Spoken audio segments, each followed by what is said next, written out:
So yes, thank you everyone for joining. My name is Shannon Murphy. I am the founder of Shine Content Strategy. I've been working in content for about 12 years, various different tech companies running their content, marketing and operations. And I started my company to really bridge the gap between leadership and content marketing teams. What are leaders expecting from content and how can teams deliver on that? And I really see SEO as part of the kind of joiner in having those conversations, right? Because we can publish routinely every Tuesday and Thursday. If that content is not found, then it doesn't, when the CEO goes to type key business terms, then it doesn't really matter, right? So we're going to be really diving into SEO, but again, a function of how we create that SEO juice and get you ranking on page one is through content, whether it's on your website or blog or video. So let's get started. All right, we are Shannon, just real quick, it looks like, Shannon, it looks like you zoomed in your video to your face. I'm just letting you know, just so you know. I zoomed in my video to my If not, no worries. Just wanted to give you the heads up.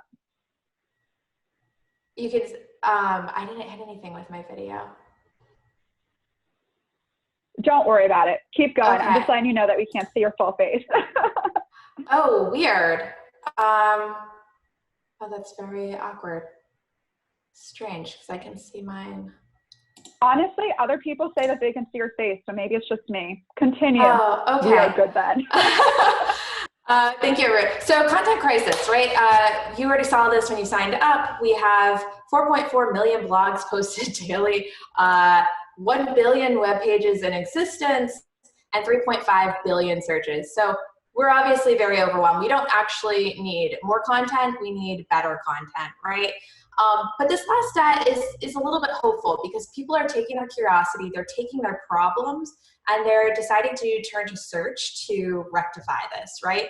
And we don't have a virtual showroom anymore. Somebody can't walk in and learn about our product. And so we need to be able to have a conversation with them. And that's really the thing that I admire the most about content marketing is that we are working to start having that conversation. We don't have a salesperson in front of us to ask those questions, or we maybe have curiosities. We don't even want the high pressure sale. So it's like, how can I educate myself, right?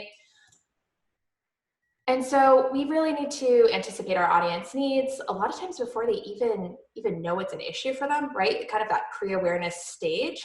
Can I offer you something that's going to help you solve this problem? And maybe you didn't even realize it was an issue. And so when I'm starting a content strategy with my clients, we're saying, who is our content for? What do they care about? What are those essential buyer questions?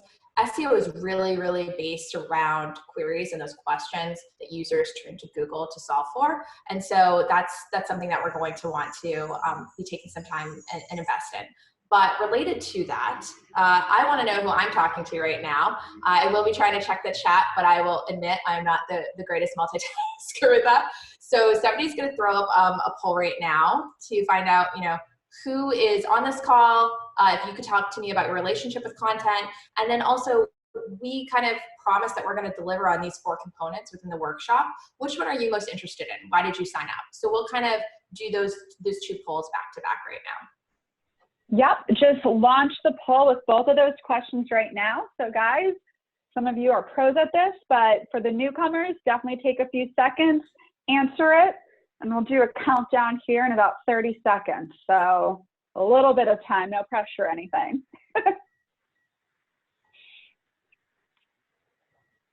And then also, as you guys are filling out this poll too, just as a quick reminder, please feel free, send those questions over in the chat. My sole job right now is to monitor those questions and bring anything to Shannon's attention that you guys want to learn. So please feel free to throw those questions in there. And then also feel free to use it to talk to one another, to make intros about yourself and who you're looking for. All right, looks like about half of the group so far has submitted their answers. So guys, we're gonna do a quick countdown. Get those final ones in. Get off those other tabs. If you could hear my voice right now, come back to us, come back to us. All right, guys, we're going to close the polls here in 3, 2, and 1. All right, let me share the results, guys. And here are the results. Okay, So we have about 20% of you working on day-to-day content and SEO operations. My lovely content marketers, good to see you here. All right, contributor or strategist, great, you're definitely gonna get some tips here. And you oversee the team with minimum content marketing experience. You know, I work with a lot of leaders who they come to me and they're like, you know, we've tried SEO. I'm not sure what's working, what's not. And so there will be some tools that I'll introduce you to today that will help you get a little more insight as to what's working, what's not, or even just how to have those conversations better. And then what are we? Okay, so we definitely want to get into an audit. I'm going to keep that pretty high level for you guys, but I do have some resources for you, and definitely check out backlink goes Google Search Console. I have it linked in the prezo. That will give you a lot of ability to do audits free, because some of these tools that I'll introduce you to will be free and some will be paid, but that's going to be really a place to invest time. And we will circle back around to it for spot 4 as well, in terms of even diving further to Google Search Console so you can see which pages are ranking for which keywords and then how to re-optimize those and get that ranking higher. Okay. So first, how to audit your current SEO strategy. So again, like I said, I will talk with CEOs, founders of different startup companies, and they'll say, okay, we've done content marketing in the past. We're not really sure what's working, what's not. I have these old aged pages that are ranking, but we put new content out there and optimized it, and that's not ranking. We're not getting any traffic for it. I don't really understand what's going on. So first, in terms of SEO, on page and off page, a lot of SEOs will talk to you about link building. That is important, but that is not the sole way that you gain page 1 prominency, okay? So if you think that we just don't have enough links and that's why we're not ranking, I'm here to tell you that that isn't true. Now, all of these items in the off page, honestly, they all just go to link building. If you have somebody who knows what they're doing for PR and they have a base understanding of SEO, then they should be able to optimize these PR activities for you to make sure that your guest posts or anything you're doing on social, brand mentions, are getting you those inbound links. That's the way you're going to grow those in an organic way that provides value for you. Otherwise, you can work with a third-party vendor to do it at scale. But that's, you know, it's definitely some time investment there. As far as on-page, this is what we're going to be talking about a lot today. All of these things really live a lot within development, and that's why it can be intimidating for some people. And I want to help you have better conversations with your developers on what needs to be done or how you can monitor those activities. And then content, our bloggers, our content marketers, they're working a lot in content, internal linking, keyword density. But the crazy misconception is a lot of people think they can just focus here just purely on content and that all of this SEO is going to happen. And you can't just put up a blog and expect all of these. There's a lot of things that SEO touches, a lot of teams, and a lot of competencies. Okay, so these are 2 free tools that I pulled up for you really quick. I grabbed one of the URLs that was submitted. Oh, sorry, I guess I accidentally covered most of the HubSpot one. Sorry guys, I was cutting slides left and right trying to make this tighter, but you could go to HubSpot, their website Grader. It's website.grader.com. Throw a URL in there. You can also do this with WooRank. These are 2 free tools that if you're really just getting started in SEO, don't have a lot of know-how on the technical end, that it will do a quick assess of the website for you. Performance, speed, SEO, but they are very high level. Remember, these are free tools with the intent to get you to pay for or buy into a paid tool, right? So if you're really serious about SEO, you should invest in a paid tool, but these will give you a few indicators. Now, Neural Magic, it's interesting to see such a difference between these 2 free tools with the 46 for WooRank here. And I have to believe, looking these over, that majority of that was because of lack of backlinks and a lack of traffic. 2 things that you, as somebody who is a practitioner of content SEO, aren't necessarily always in control of. We can work on these things, but when you see low scores, don't freak out. A lot of this stuff can be solved, and I can tell you through experience that most of it is just about how the site was created or expanded over time, maybe very sloppily, and you just kind of need to do what I like to call hygiene or maintenance, as you'll see.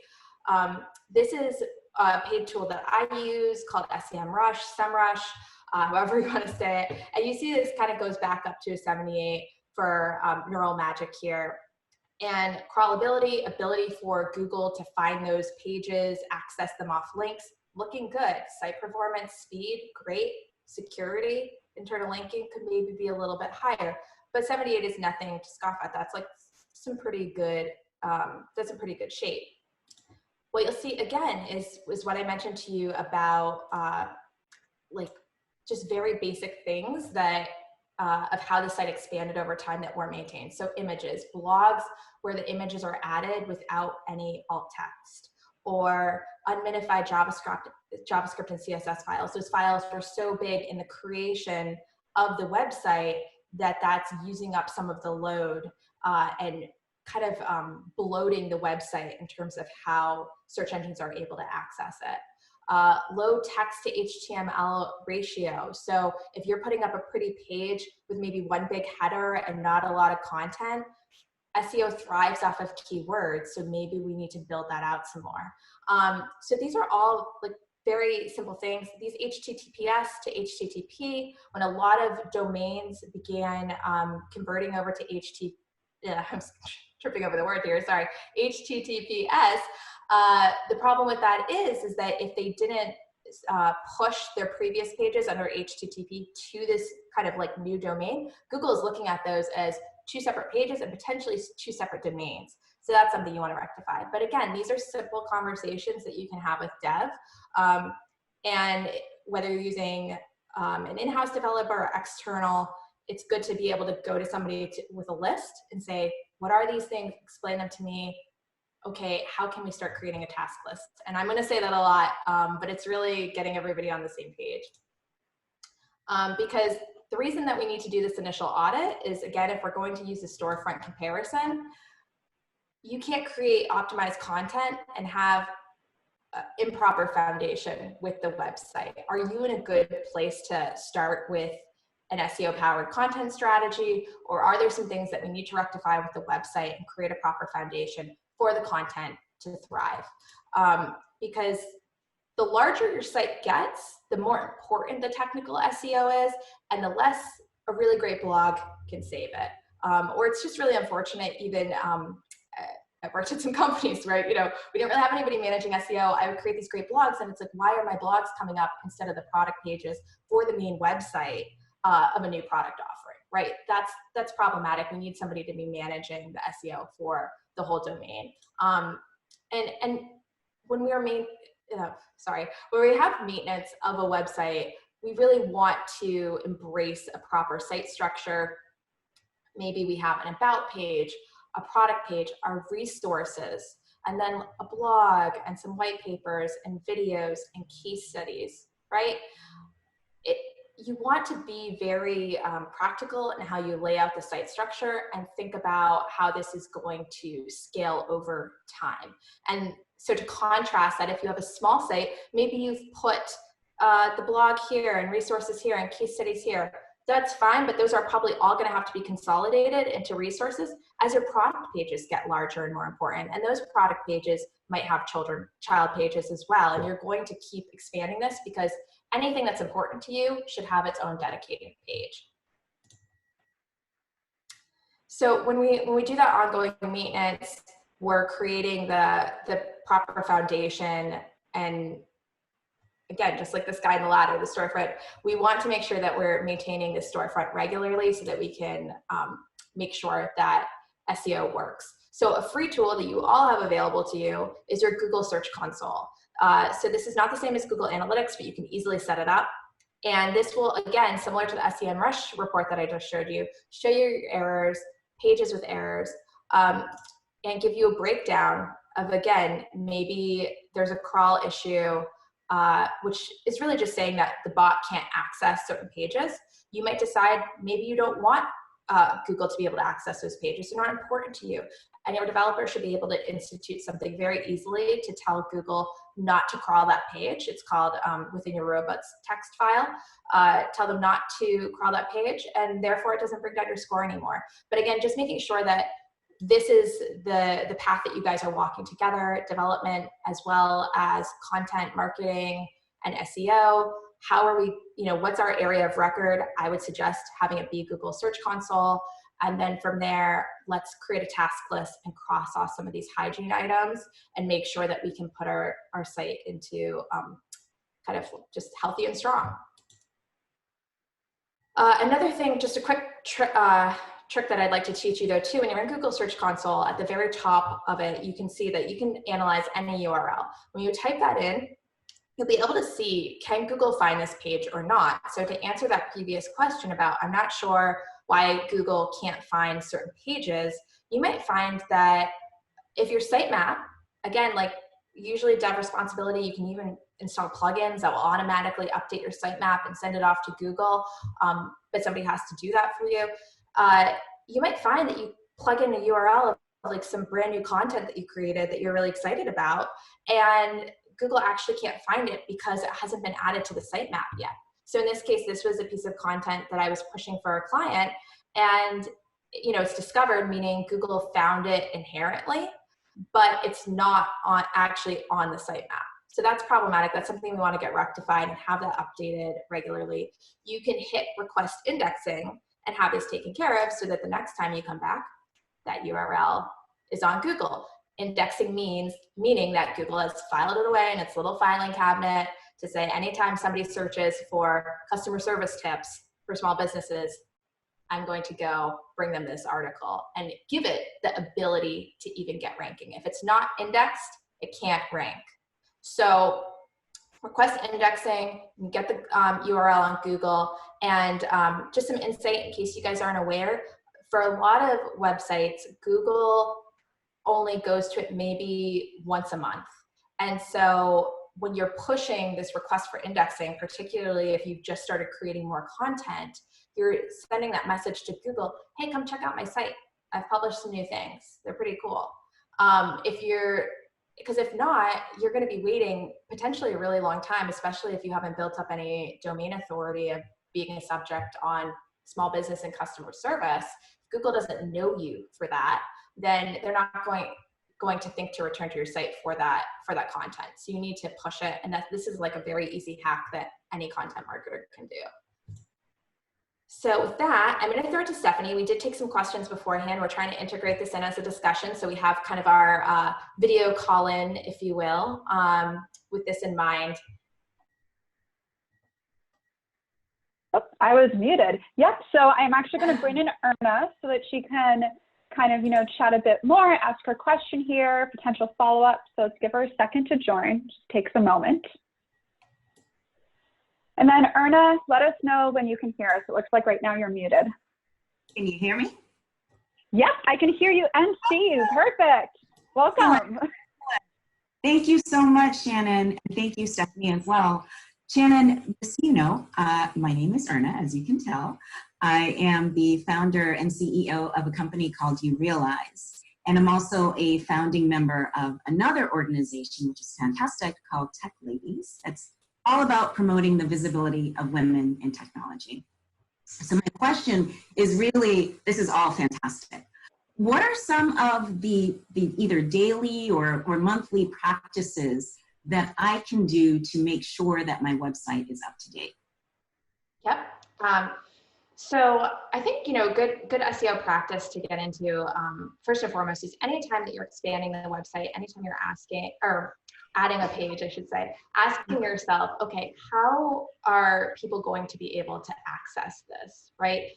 User experience does filter into SEO. It's kind of SEO adjacent, if you will, because we need to figure out how people are going to find it so that bots can find it as well, right? And then making sure once we add anything new to the site that we're always updating our sitemap. Again, it's just a physical kind of representation or something that the robots can understand of what the website looks like, and pushing that to Google as well. And then from there, in terms of monthly activities as well, going into Google Search Console and looking at any errors, looking at the performance. Kind of in our fourth module today, we'll circle back to the performance report as well. But kind of looking at those things on a regular basis, and even that last trick that I taught you too of going and putting any new blog content into Google Search Console and saying, can Google even find this? Those are some good little like checkups on health that you can do on a regular basis. But really, again, it comes down to expanding intelligently and saying, how will people access this? How will it be used? Is this long-term or short-term initiative?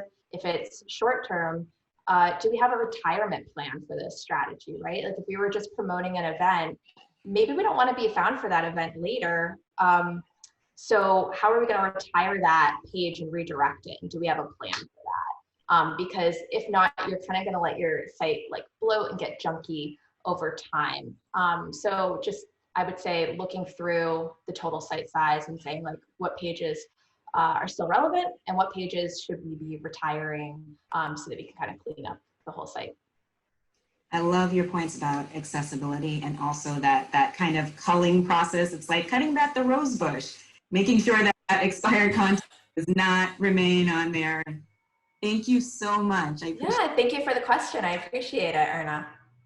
Thank you, Erna. Bring you back as an attendee, but I'll see you soon. Okay. Okay, great. Sorry, just kind of previewing the chat too, seeing what you guys are talking about. Okay, and I'm glad to see everybody networking. I think that Zoom webinars where people are actively chit-chatting in chat is the best. We're all at home right now. This is what we need, right? Okay, so sorry, some of the audit tools, I guess I should have had that up while Erna was asking her question. I apologize. But I will also feel free to search Shannon K. Murphy on LinkedIn. You will find me with that middle initial, and I'm going to be sharing out the deck and all of the resources as well. So you will have a copy of all of these tools should you need, okay? All right, which keywords to focus on? So I really want to write for customer intent and their questions. This was another URL that was submitted before the call. Sorry, I just want to bring this up.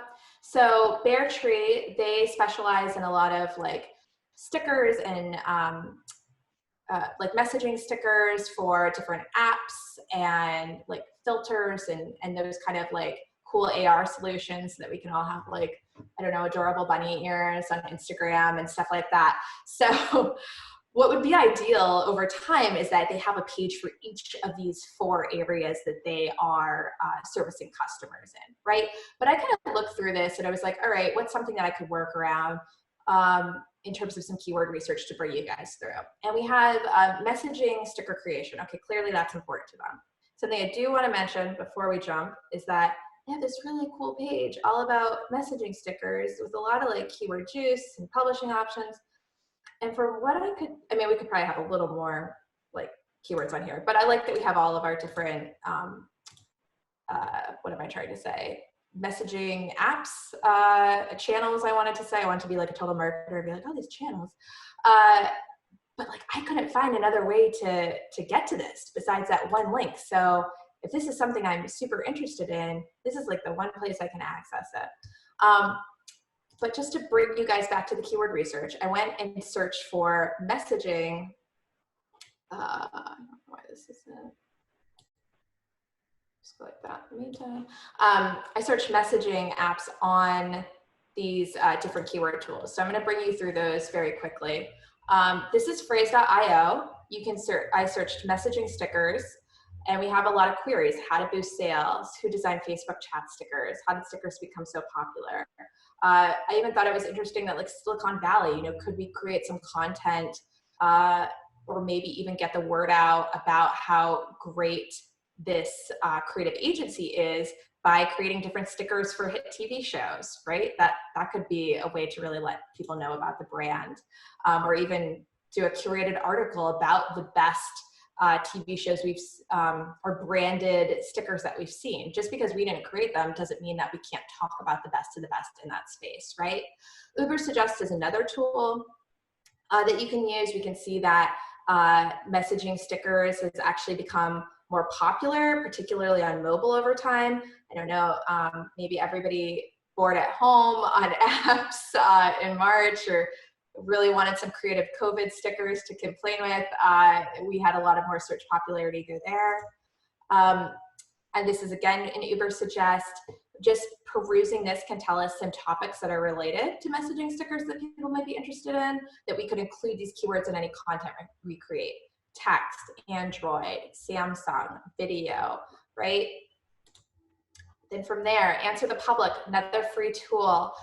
You can get spreadsheets of this. This is just a fun visualization that they also provide, but they break it up into some really great queries with who, what, where, why, how, prepositions, with, without, for, so, you know, messaging stickers for X channel or app.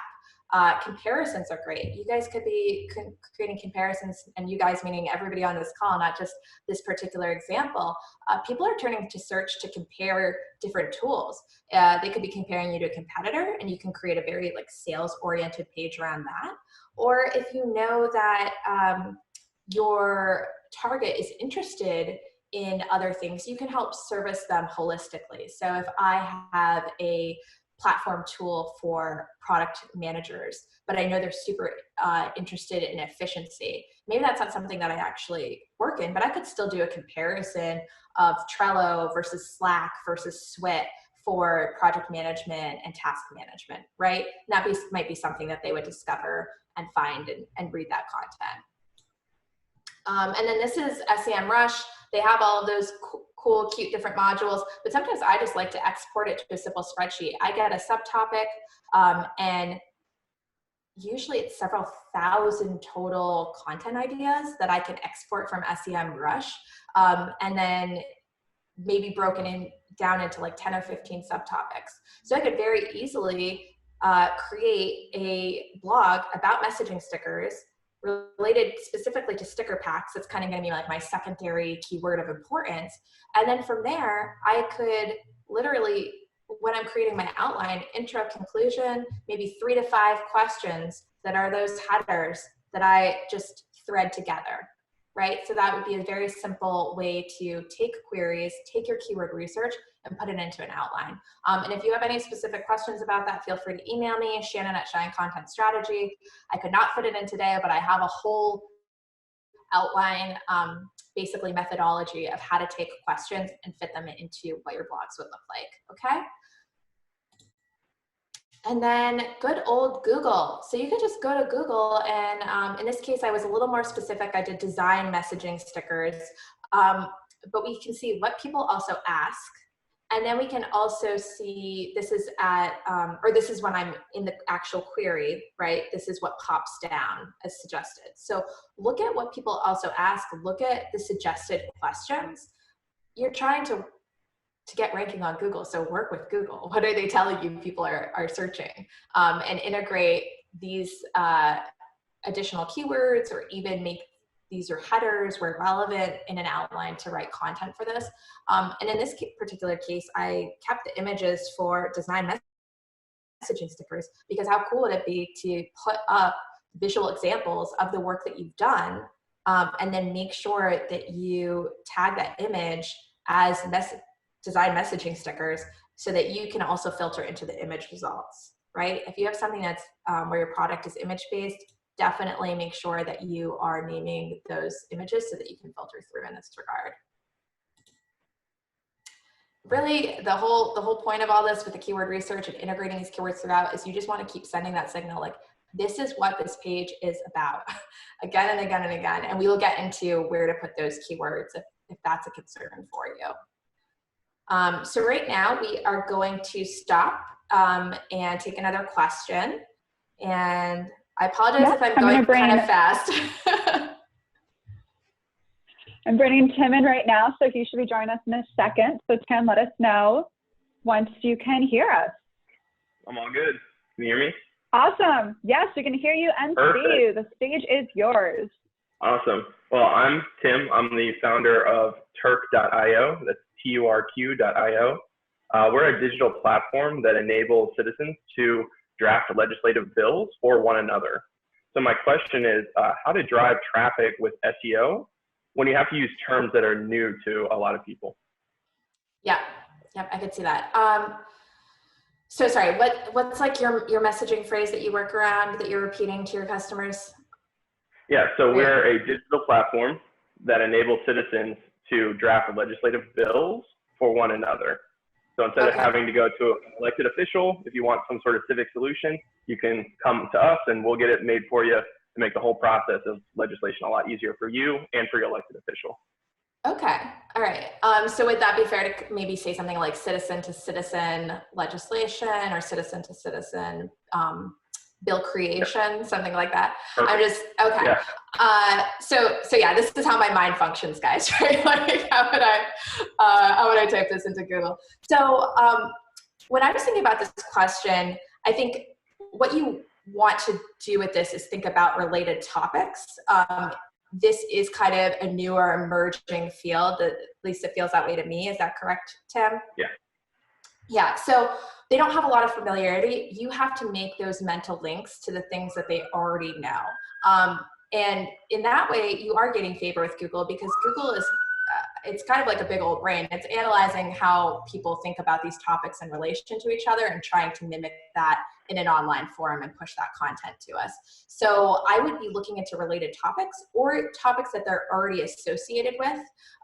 For example, you could, sorry, I'm not super political, but we could even talk about, maybe how some of like why traditional legislation fails, or even these are the issues or problems that legislators face when drafting bills, and literally outline all of those so that somebody who is just interested in this generally learns about it through that.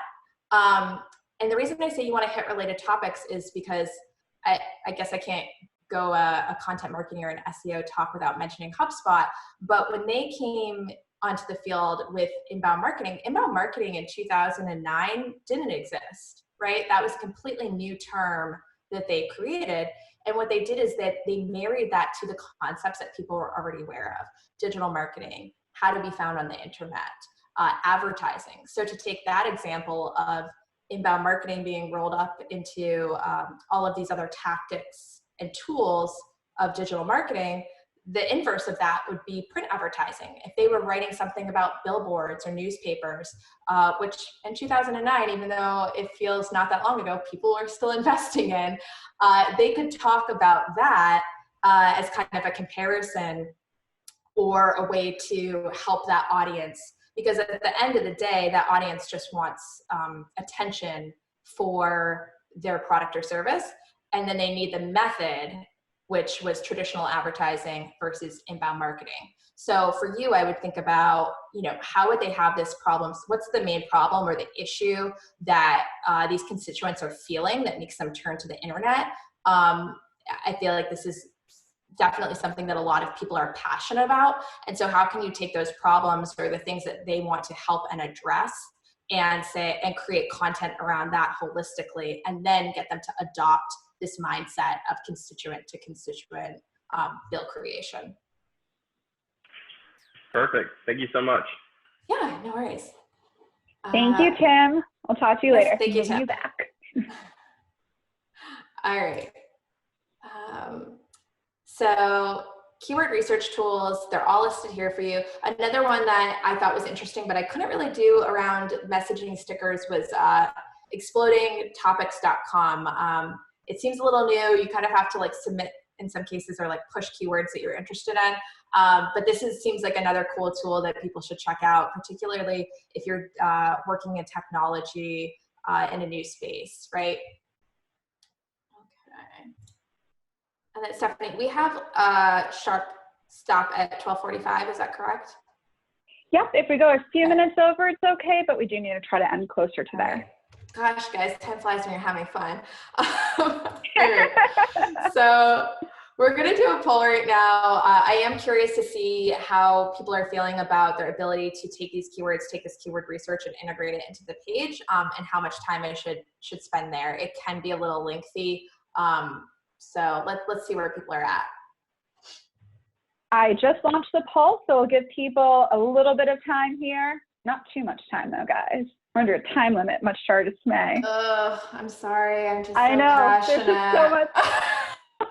Hey, I was like, I need to make these a lot longer in the future. You are not alone. There's just so much to cover, but it's a good thing.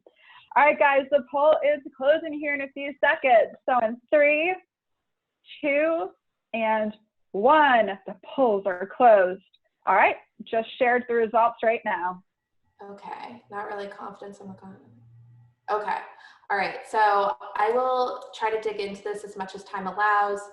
Again, feel free to hit me up. I have some presentations that go into this more in depth that I had to kind of strip out of this one. Okay, so I really love this visual because this is what optimized content looks like just on a general basis. Without getting confused with the content we're looking at, can we see when we look at the page, is that keyword used in the title? Sometimes the title of the page and the title of the blog are the same, sometimes they are not. Are they used throughout headers? Essentially those bolded phrases that are catching our attention as we peruse a blog. Are they throughout the content with both the internal and external links? And are we seeing them in images? So I will just bring up a example for you guys right now with Sales Hacker to show you what I'm talking about. So the title lives here. You're always going to hover here, and we see that this is create a sales plan that actually works. Then we're going to look at our URL, sales plan. So when I, as an SEO, am looking at this, I'm like, okay, they want to optimize around sales plan. Where do I see this throughout the page? So title, URL, H1, which is our title of the blog, right? And then from there, I'm going to look for the headers. Oh, so we have an expansion here. What is a sales plan? What is included in a sales plan? Nice image that if we control and save image as, this is a quick way to always check alt text on something. They've actually have it saved as strategic sales plan image. Okay, great. Didn't mean to save that, sorry. And then they get more into the nuances of the strategy, the benefits of a sales plan, how to create a sales plan, how to write your sales plan document, right? It's kind of repetitive. You don't have to be like sales plan every freaking header, but clearly they have done their keyword research. They're using numbered lists, which are really helpful. I think we've all seen those pull through to Google before. And then they have related posts, right? Something else that we can see here too, that I was going to show you guys in the prezo, but I'll just do it now, is like, where are the links on this page? So there's a pretty cool Chrome extension called Link Miner, and you can look through and see where all the links are. When I'm looking at this as an SEO, I want to see that sales plan keyword, but I also want to see plan, what am I trying to say? Keywords related to sales plan. So email follow-up, rev ops, sales forecast. Those are all related to sales plan. Not only are they within the content, but they're literally link text. And I want to stress that so much. If you are looking at your content and you feel that you have optimized it similarly text-wise in this fashion, but you don't have links, this is a huge missed opportunity. You need to have links within the site, right? Making sure that bots can crawl between related pages. And you also want to make sure that you're using really great resources to back up your content. And so you're going to want to say email follow-up, and then look, I can look down in the bottom left corner and see that literally the URL that they're linking to has follow-up emails in the URL. Sales forecast is a URL for sales forecasting methods. So the content that's on the other side too isn't just a link to put a link there. They've clearly perused it and decided this is a really strong piece for that particular keyword that I want to use. Okay, so I don't think I have time to get into this example. It was submitted before the call. If somebody is here from this recruitment group, please feel free to email me. I'll give you some tips. But this was going, the same is true of our websites, guys, right? So like, these are some great messaging statements, but if I'm selling executive recruitment, I might want to put something about executive recruitment in these headers as well, right? Or if I'm linking to roles that we fill, it'd be really great to create a specific website, or if they weren't linking to roles they fill, sorry, they listed all the roles they fill, they should create separate pages for those roles with templates and link off to that. That would be some really great keywords to have on there. Oh, and I accidentally just clicked through on that. Okay, so this is just a reminder of the things that we went through right now. Where is that core topic? Is it in the title, the headings, the copy, images and links, okay? And this is another tool called Marketing Maven that is newer. You can put your content in here. They have a trial, but you can load that in. And in this case, I could see that this URL that was submitted before our call, they were interested, their new content in video meetings. So where is video meeting contained throughout this copy? This tool will give you suggestions of how many times you should use it, and then where is it within the copy. So that can be really helpful as you're creating content. It will also even give you these helpful prompts like, hey, you've used video 1 to 2 times, but you should probably use it 10 plus times. So let's get on that. And then even some other content that they say it's competition, but if these guys are ranking in the tops, like probably we want to link to their content. And related to that, again, linking to authority, you want to think of Google almost as built on academia. You didn't just submit a report to your teacher and then not cite your sources, right? And using the same encyclopedia 5 times does not count, right? You need to use different domain URLs there. So we're going to link to authority, meaning we're going to do research. We don't have to sound like robots, but after that content's created, similar to what we saw on Marketing Maven, we're going to survey this content and say, where are some places that I could integrate links, either to my own site or somebody else's. So a really great tool that I like for WordPress is called Link Whisper. It will look through your content on your site and give you suggestions as you're writing in WordPress or whatever you copy and paste in there of links that you could use and where you could use them. So this is the sentence.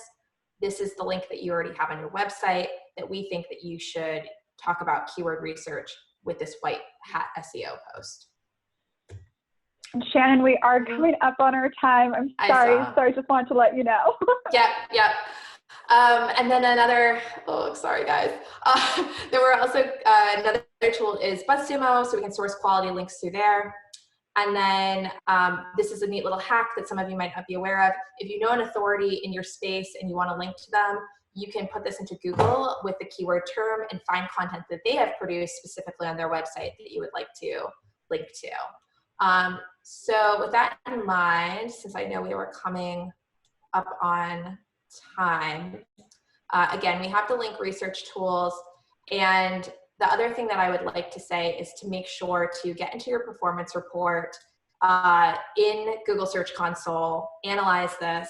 You can filter your it down to a specific page and see which those pages rank for those keyword terms. And you can start re-optimizing those pages around these keyword terms now.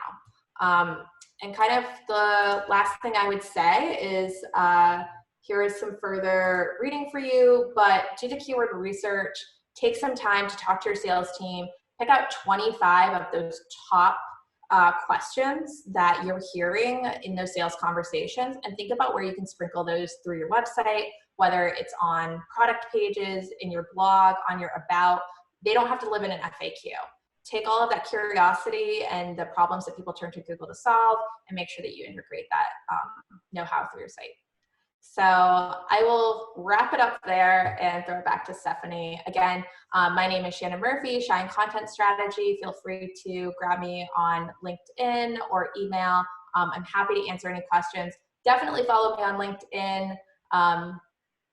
LinkedIn.com/in/Shannon K. Murphy. I will share out the deck by the end of this week, all beautiful with lots of details for you.